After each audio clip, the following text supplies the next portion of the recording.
Hello, do you have fruit flies? Like up here in this picture?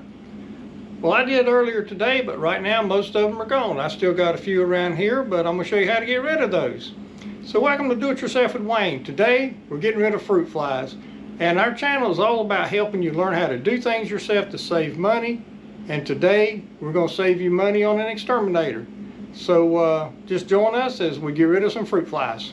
A little earlier today, I was eating lunch, and I bring a lot of tomatoes from my home garden.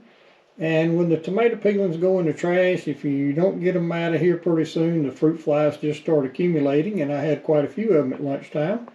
And I took this little tray, some White House apple cider vinegar. Fortunately, my bottle's empty now. I need to get some more. Put a little bit of that in there to cover the bottom. Add a little bit of water to dilute it some, just to have a little more volume. A couple drops of Dawn dishwashing detergent. I think any liquid dishwashing detergent would work.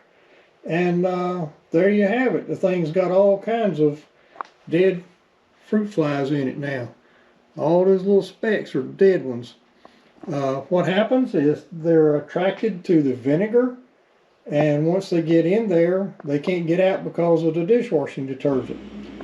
So there you have it, a quick, easy way to get rid of fruit flies in your house with products you probably already have in your house.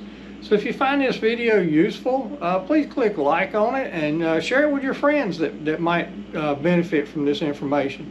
And if you would, please subscribe to our channel. It helps us grow, and it also helps you find more do-it-yourself stuff.